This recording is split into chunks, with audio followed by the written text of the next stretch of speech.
بسم الله والصلاة والسلام على أشرف خلق الله. أهلا وسهلا بكم متابعيني الكرام. كيف حالكم؟ إن شاء الله يا رب تكونوا بخير. هنعمل النهاردة الصنف القمر الحلو ده مع بعض، اللي هو زي ما انتم شايفين كده هو رز معمر في البرام، أو في الإناء الفخاري ده، بيبقى طعمه حلو قوي. بس يا ترى احنا هنعمله مالح ولا حلو؟ ده اللي هتشوفيه أو تعرفيه أثناء الفيديو. طالع بالطعم والجمال والشكل الحلو قوي قوي، وريحته تحفة وطعمه جميل جدا.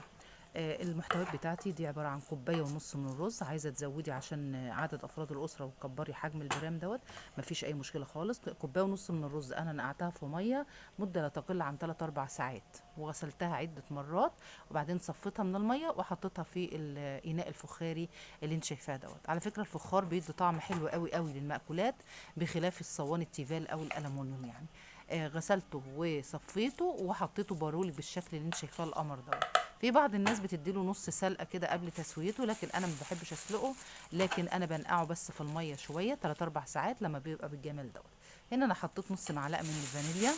لو عندك فانيليا سايله ما فيش اي مشكله خالص، ما عندكيش وعندك بشر ليمونه او برتقاله برضه هيدي ريحه حلوه قوي ليه.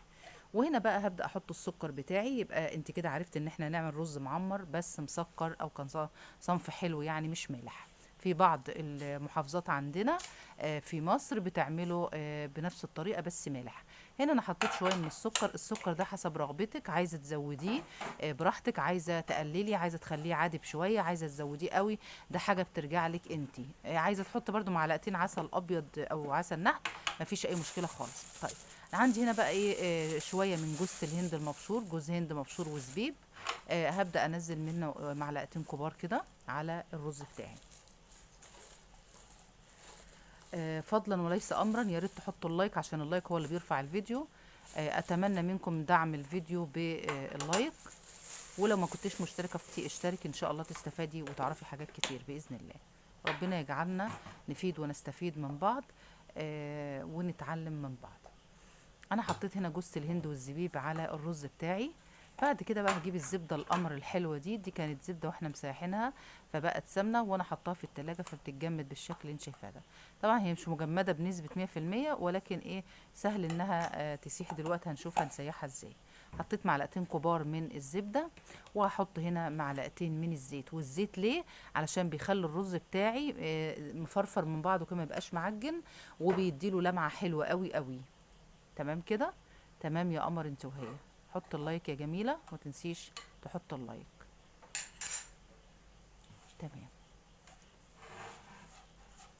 الكلام ده كله المفروض بقلبه مع بعضه. وبعد كده بقى هنا ايه، انا عندي حوالي لتر من الحليب انا غليته، ودول شويه من الزبيب هم بوريهم لك. حطهم برضو هنا. افرضي ان انت عندك بقى بندق او لوز او عين جمل او اي مكسرات عندك، مفيش اي مشكله خالص، هيبقى طعمه حلو قوي لو حطيتي فيه شويه من المكسرات. ده لتر من الحليب انا غليته، وببدا انزله هو ساخن وهو مغلي كده على الرز بتاعي. يراعى ان يكون مغلي طبعا زي ما قلنا، علشان انت لو حطيتيه وهو بارد الرز بيعجن معاكي. لا، حطيه وهو مغلي او ساخن جدا. هيبدا هنا الزبده تسيح معاكي، والسكر هيدوب، وكل المحتويات بتاعتك هتختلط وتتجانس وتمتزج مع بعضها. قلبي كويس قوي قوي قوي قوي، علشان السكر يدوب كويس، او ما يبقاش فيه بقايا سكر لسه ايه ما دابتش.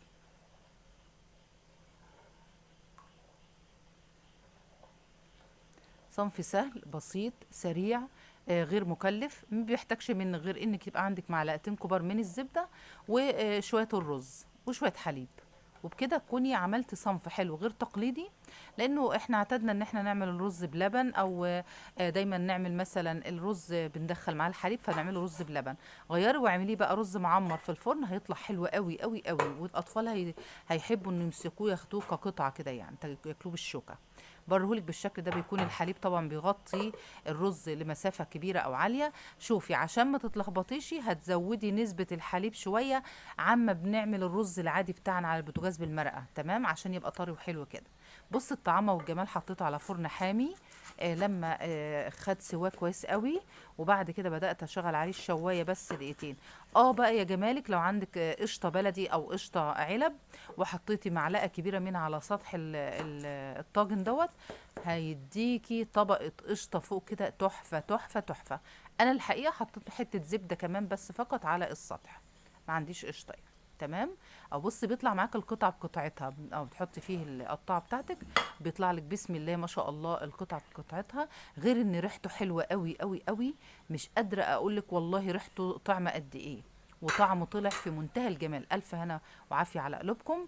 يا رب تكونوا استفدتوا من صنف النهارده. سهل خالص، بسيط جدا، ما فيهوش اي يعني اشياء صعبه او تعقيدات او في صعوبه او بياخد وقت او مجهود. ابدا ابدا ابدا. زي ما انت شفت كده، ده انا مجرد حطيت الدنيا كلها على بعضها، وحطيت عليها اللبن المغلي، وظبطت كميه السائل او اللي هو الحليب عندي في التسويه، يطلع معاكي بالطعامه واللذاذه دي.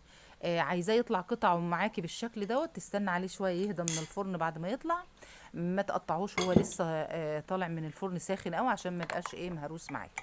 هيطلع بصي زي ما انت شايفه، بسم الله ما شاء الله، القطعه بقطعتها بالطعامه والجمال ده. طبعا ده ينفع قوي في وجبه الفطور، تاخدي منه قطعه الصبح كده تغيري ريقك بيها، او الولاد يفطروا منه. ينفع برضو في وجبه العشاء، ان ممكن ما تعمليش عشاء وياكلوا من الرز دوت مع اي كوبايه مشروب سخنه. الف هنا وشفا على قلوبكم. ما تنسوش تدعموني باللايك واشتركوا في قناتي. الى اللقاء في فيديو اخر ان شاء الله. استودعتكم الله الذي لا تضيع ودائعه.